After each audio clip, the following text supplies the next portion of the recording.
नमस्कार दोस्तों, स्वागत है आपका हमारे चैनल पर, जहां हम आपके लिए लेकर आते हैं प्राचीन और पवित्र कथाएं।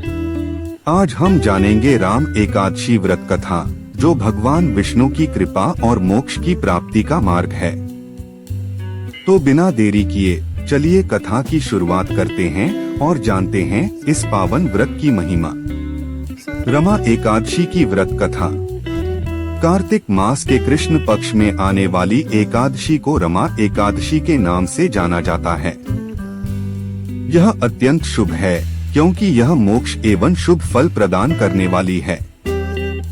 श्री कृष्ण जी ने इस कथा का वर्णन युधिष्ठिर जी के समक्ष किया था। आज हम वही कथा आप लोगों के लिए लेकर आए हैं। पौराणिक समय में मुचुकुंद नामक एक महान राजा राज किया करते थे। बड़े बड़े देवता जैसे इंद्र, वरुण, चंद्रदेव, यमराज इत्यादि उनके मित्र थे। राजा मुचुकुंद अत्यंत धर्मपरायण, सत्यनिष्ठ और भगवान विष्णु के अनन्य भक्त थे। धर्म का पालन करने वाले इस राजा के राज्य में चारों ओर सुख और समृद्धि का वास था। उनकी एक चंद्रभागा नामक पुत्री थी, जो कि एक पवित्र नदी थी। राजा मुचुकुंद ने उसका विवाह राजा चंद्रसेन के पुत्र शोभना के साथ कर दिया। कुछ समय बाद शोभना अपने ससुराल आया। उस समय चंद्रभागा भी अपने मायके में ही थी।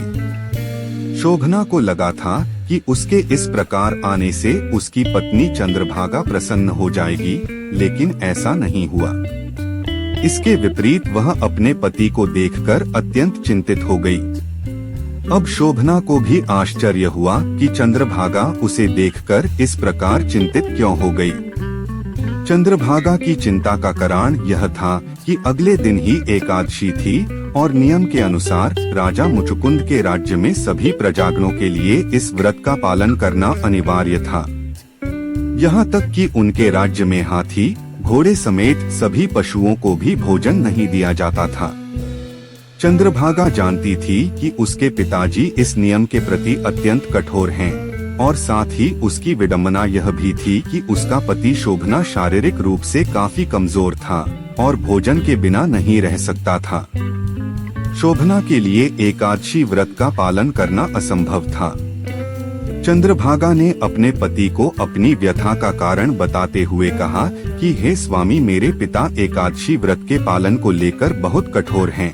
दशमी के दिन ही पूरे राज्य में ढोलन गाड़े बजाकर इस बात की घोषणा कर दी जाएगी कि सभी के लिए इस व्रत को करना अनिवार्य है। मुझे पता है कि आप भोजन के बिना नहीं रह सकते, इसलिए आप किसी और जगह चले जाएं। अपनी पत्नी की बात सुनकर शोभना ने बोला कि अब मैं भी इस व्रत का पालन जरूर करूंगा, चाहे इसका परिणाम कुछ भी हो। ईश्वर की इच्छा से जो कुछ भी होगा अच्छा होगा। और इस प्रकार शोभना ने अपने मन में एकादशी व्रत को करने का प्रण ले लिया और एकादशी के दिन व्रत का विधिपूर्वक पालन किया। दिन ढलने तक अत्यंत दुर्बल होने के कारण शोभना का स्वास्थ्य बिगड़ने लगा और रात्रि समाप्त होने तक शोभना ने अपने प्राण त्याग दिए।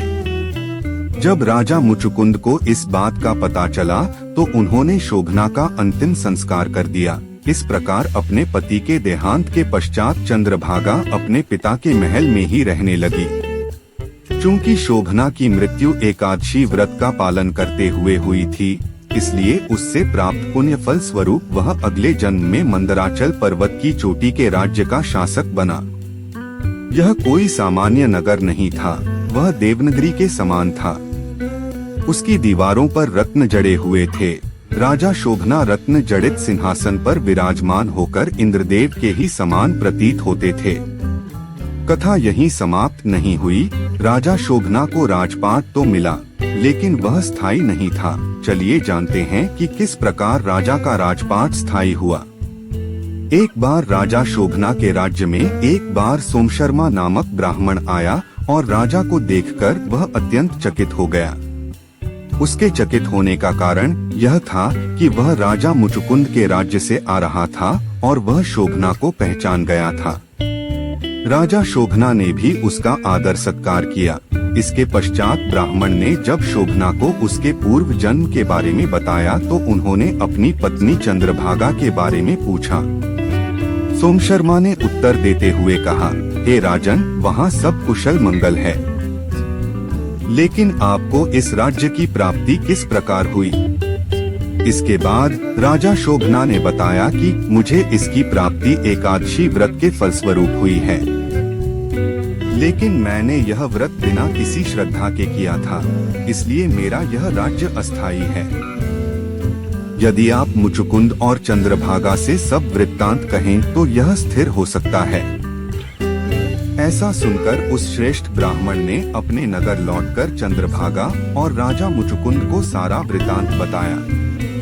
ब्राह्मण के वचन सुनकर चंद्रभागा बड़ी प्रसन्न हुई और बोली कि हे ब्राह्मण, ये सब बातें आपने प्रत्यक्ष देखी हैं या स्वप्न की बातें कर रहे हैं? ब्राह्मण कहने लगा कि हे पुत्री, मैं स्वयं तुम्हारे पति से मिलकर आ रहा हूँ। उनका नगर देवताओं के नगर से भी अधिक सुंदर है।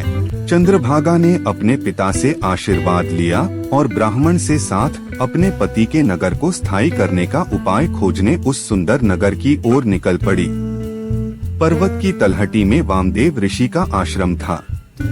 उन्होंने ऋषि को प्रणाम किया और अपनी व्यथा कह सुनाई। उसकी व्यथा सुनकर ऋषि वामदेव ने वेदों से कुछ मंत्रों का उच्चारण किया और उसका अर्घ्यजल चंद्रभागा पर छिड़क दिया। उस महान ऋषि के अनुष्ठानों के प्रभाव से चंद्रभागा को अनेक एकादशियों का पुण्यफल प्राप्त हुआ और उसका शरीर दिव्य बन गया। चंद्रभागा अपने पति के नगर में पहुंची और राजा शोभना उसे देखकर हर्षित हो गए। अपने पति से मिलकर चंद्रभागा ने अपने एकादशी का अर्जित किया हुआ पुण्यफल अपने पति को दे दिया। साथ ही उसने कहा कि हे स्वामी, मैं 8 वर्ष की आयु से इस व्रत का श्रद्धा पूर्वक पालन कर रही हूँ और इसका पुण्यफल मैं आपको प्रदान करती हूँ, जिससे आपका यह राजपाट स्थायी हो जाए। इससे राजा शोभना अत्यंत प्रसन्न हुए और दीर्घकाल तक उन्होंने सुखपूर्वक शासन किया। जो व्यक्ति इस कथा का श्रवण करता है वह पापों से मुक्त हो जाता है और पुण्य का भागी बनता है। तो दोस्तों, ये थी राम एकादशी व्रत की कथा। अगर आपको ये कहानी अच्छी लगी हो तो हमारे चैनल को लाइक, शेयर और सब्सक्राइब जरूर करें। हमें कमेंट्स में बताएं कि और कौन सी कथाएं आप सुनना चाहेंगे। मिलते हैं अगली कहानी में, तब तक के लिए जय श्री राम।